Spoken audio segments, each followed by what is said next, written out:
At the beginning, I won't need that because I'm going to just briefly tell you about the history of this book project, and then we'll get into actually seeing some preview of what the book will look like. So here's a brief background. A few years ago, the GLCA approached me and asked if I would be willing to think about writing a history of the lake. And I had done this before. Bob is going to show you, this is proof that I've done it before. I actually do this professionally. I've written 14 books actually, but he's going to show, wait, are you going to hold them up? Hold them up.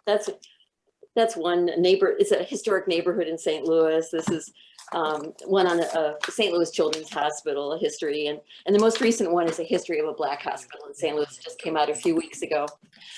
So I volunteered to do it, and I thought this would be a great project. And projects of this kind have two major components to them.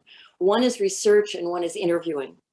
And so just briefly, I'll tell you that for the research part of it, I went to archives, like, for instance, the Warren County Archive. There's a Warren County archivist. We worked together to look at the Garnet Lake materials. There's a Johnsburg Historical Society, and I went there too and worked with Dina Wood, who's the historian, and got a lot of materials there. Research also involves looking at contemporary newspaper articles. So there's a wonderful newspaper site called Fulton Postcards. It aggregates newspapers from around the Adirondacks and nearby communities. So I looked at that very carefully, as well as newspapers.com, which aggregates newspapers around the country. So all of that research took place, and more things that I could tell you about another time. But I also interviewed people, put some people off the lake. Like there's this wonderful brother and sister team of people I interviewed, Jay Putnam and his sister Myrtle Putnam Bice, who used to live at the foot of Crane Mountain in that the old Putnam farm. They lived there in the 1940s when there was no electricity, they had no radio, they were cut off completely from everything. And so Jay Putnam and his sister told me stories about the olden days and what it was like in the area, what Garnet Lake was like back then. So that was a lot of fun. And then I also, most of all, and this took the bulk of the time really, talked or wrote to every household around the lake to get information, to interview people. And only one family elected not to participate in this project, and that's Kevin Maxim. But everybody else was very cooperative, and some people were more than cooperative. They were just so helpful. The Borden family loaned me pieces of their journal, the family journal from Garnet Lake. The Dowlings did the same thing. Ann Arsenault gave me a journal and letters that her ancestor, the Boyce ancestor, who bought so much property where the Stewarts and the Beers and the Blue House, Merle and George's house, where all that was located. You know, there were these journals that covered all of that, the purchase of that property, the building of those buildings. So I had all that to draw upon too. So what emerged from all of this, now I'm going to try to show you the cover of the book itself. Okay, let's keep your fingers crossed, folks. Should get bigger now.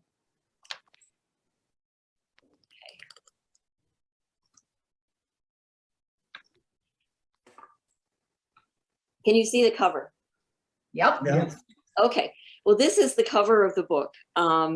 It may be a slightly different picture, but this is what it will look like. And this is, I think, the nearly final version. Now, I hope you all like it, because we have worked hard on this. And let me say that the person who's worked hardest of all is Bob Manning. I hope he's there because he deserves a huge vote of thanks from all of us for not only fixing up this picture to make it suitable for a cover of a book, but also taking all the contemporary shots that are in the book and helping at every turn with questions that I had, and even doing some research into deeds and things like that. So so he's been enormously helpful, and I think we owe thanks to him and also to his son Carl. So that's the cover. Now let me show you, if I can, what the inside will look like. The book is fully designed now. We are within days of being ready to go to press. This is Okay, so let me tell you now that the book is divided into 8 chapters. There's a foreword written by Bill McKibben.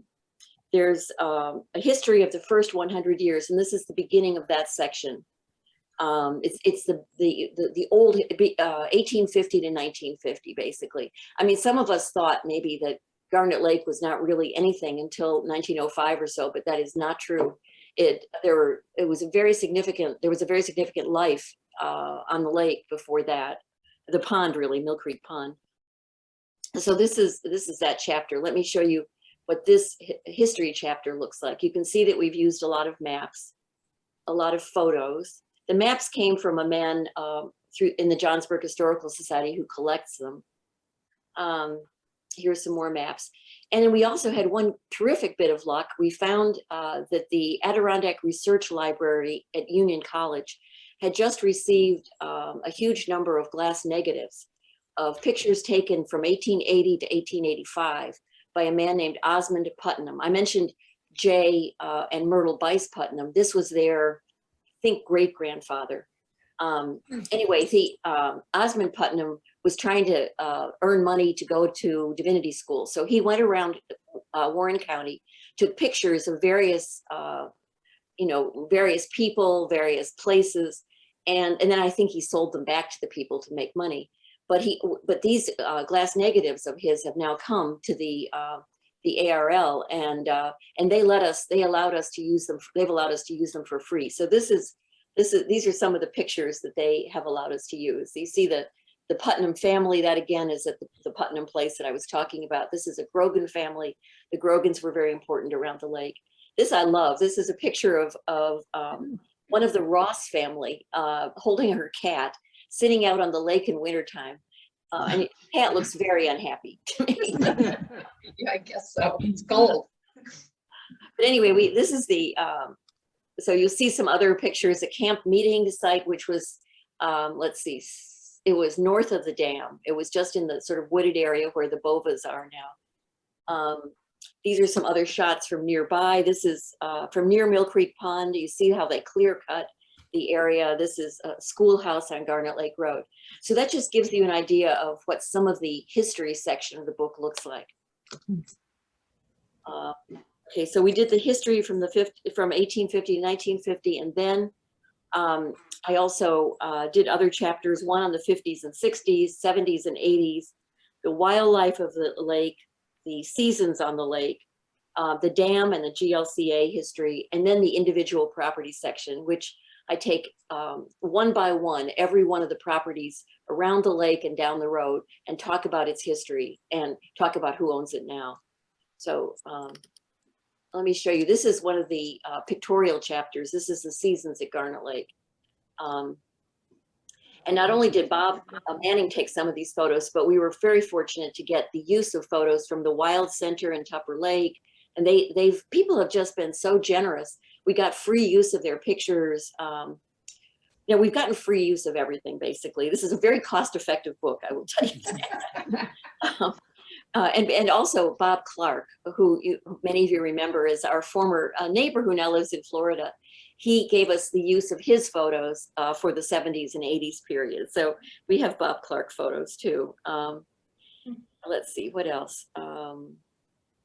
So anyway, we just a debt of gratitude to all these institutions, and the Adirondack experience also helped out. And so I guess you can see that's winter, that's fall. Okay, that's summer, and that's spring. So that's the seasons chapter. I guess let's see, what else can I tell you about it? Unfortunately, we had a slight change of plans. Originally, Charlie Sormani's daughter-in-law, Jamie Cohen, who's a wonderful designer, thought she would do the whole thing for free, and that was going to be a real godsend. But this is the one place where we didn't get so lucky, and that is that she just wasn't able to do it. It turned out to be too much of a commitment, and she has her own job and her own kids, so she had to give it up. So we had to hire someone I know here in St. Louis who's reducing her price for us, but there's still a cost to it. And any of you who have dealt with designers know that it's there is a, it's not insubstantial. We have to pay designers. And then of course there's a printing cost as well. So I guess that's where we are right now. We're just about finished with the design process. Our designer, Marcy, has just done a terrific job of putting together these chapters, fitting in the pictures among the text, in and among the text in the properties section. I hope you'll all be happy. I'm certainly happy with it. And the whole thing is about 200 pages long. It also, of course, has acknowledgments and introduction and so forth. I want to stress one thing, and that is that nobody associated with this project has taken 1 penny for anything. It's important that you know that. I have refused any money, and steadfastly. Bob Manning has not taken any money. The only payments we have to make are for the design and the printing. So the rest has all been donated. And I think you'll all be happy with it. But the problem right now is that because of the pandemic, we've had soaring prices in the publishing end of things. At the beginning of this project, I was estimating that the printing would cost $4,000 or $5,000, which was a perfectly legitimate guess. But paper costs have skyrocketed, and so have and printers are having trouble getting paper. On this book I just did, it's been delayed. It was delayed for a couple of months because of that.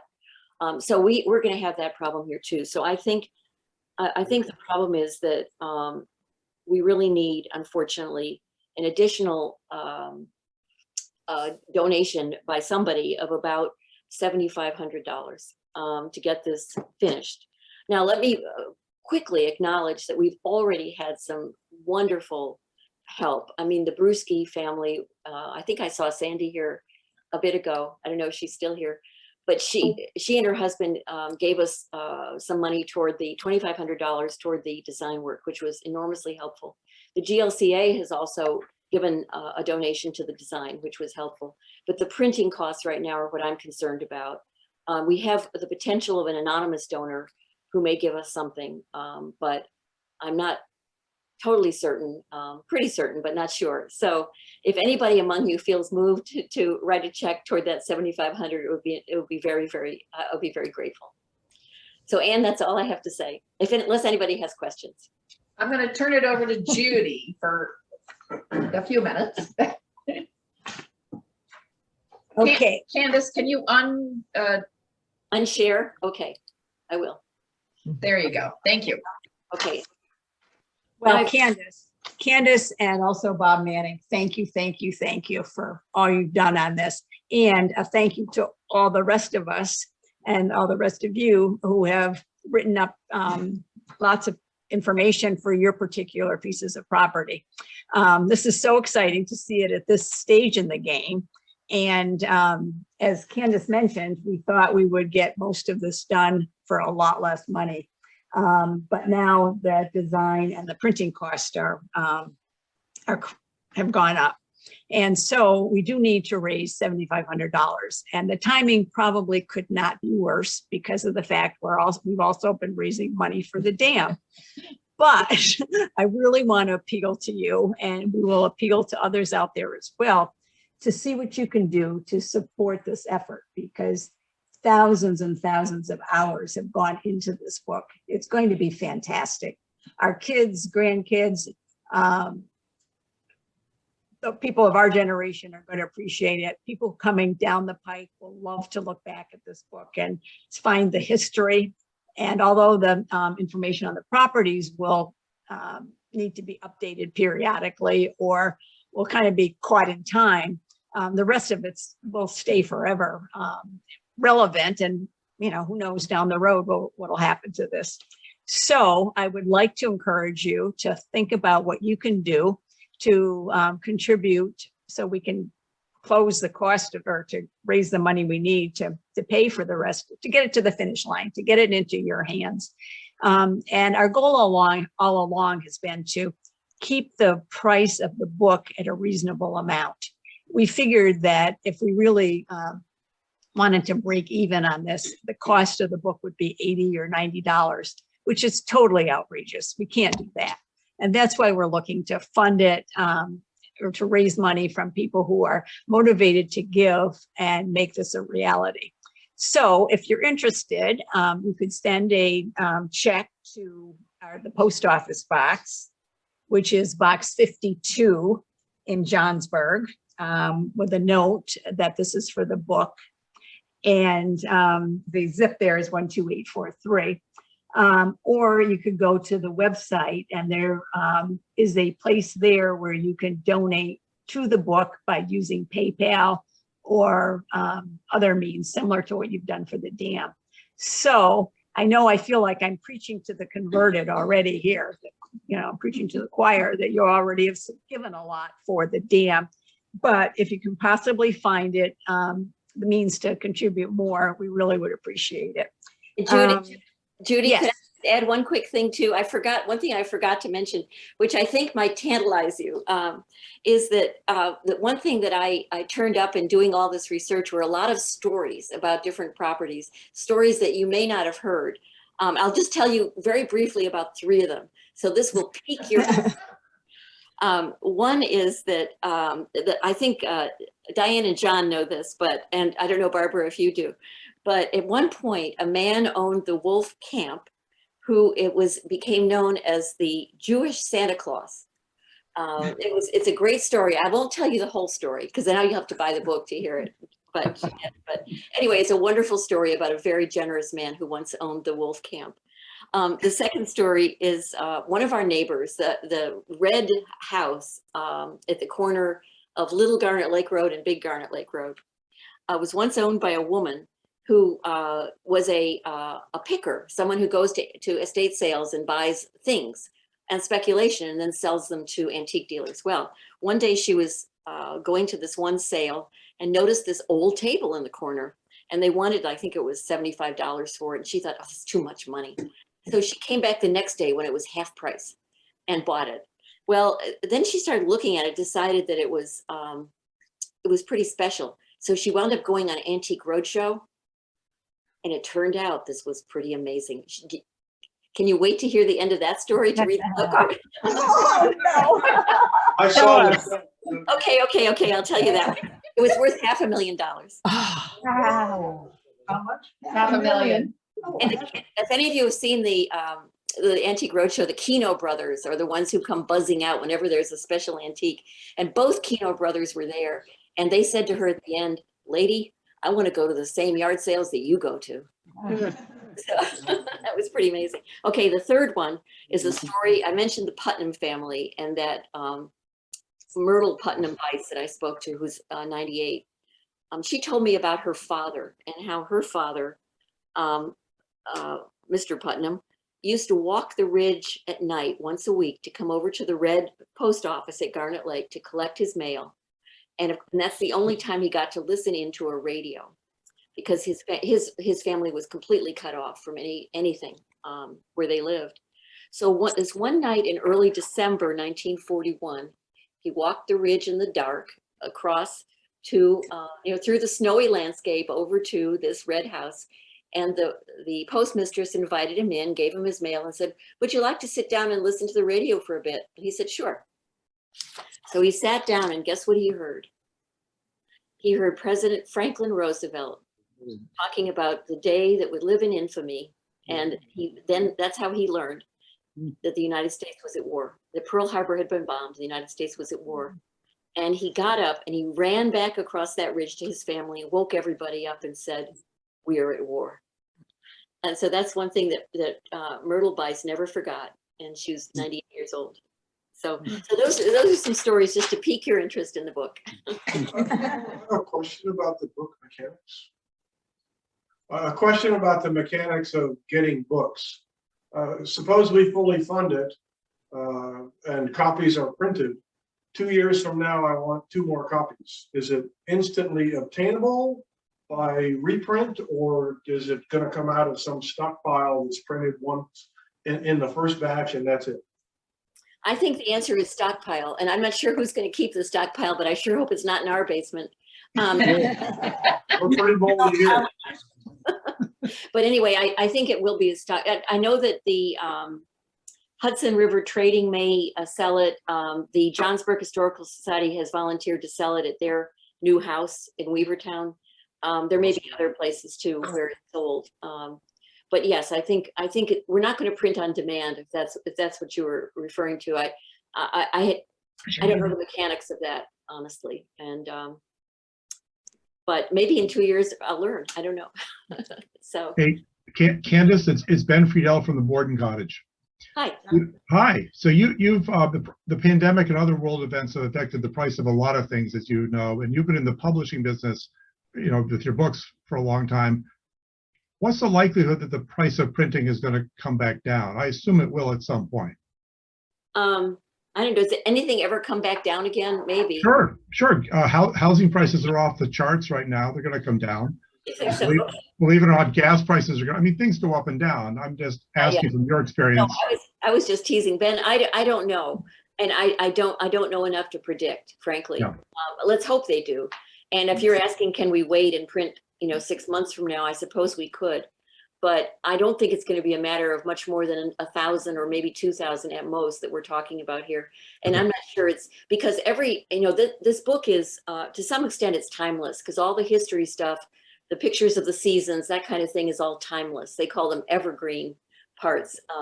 But then there are parts that are not timeless. The various property histories. I've been scrambling to keep those up to date as during this process, as properties have been sold, new owners come in, I have to, change that. And that's going to keep happening as the months go by. So I think right now we're at a point where everything is up to date and we are, prime place to print. And if we could just get that money, I think it would be better to do it now, frankly. But if other people disagree, then. No, I agree. It was just a question, but I agree to push forward. It so it looks wonderful, and you've whetted our appetite for it now. Okay, good. And Roy just asked here whether this is a tax deductible contribution. And yes, because it would be coming right to the Garnet Lake Conservation Association, which is a 501c3. Yes, 501c3 organization. So it is tax deductible. Be careful with that information. Yeah, as long as you make it through GLCA, you're okay. But it's only deductible to the degree that you take itemized deductions.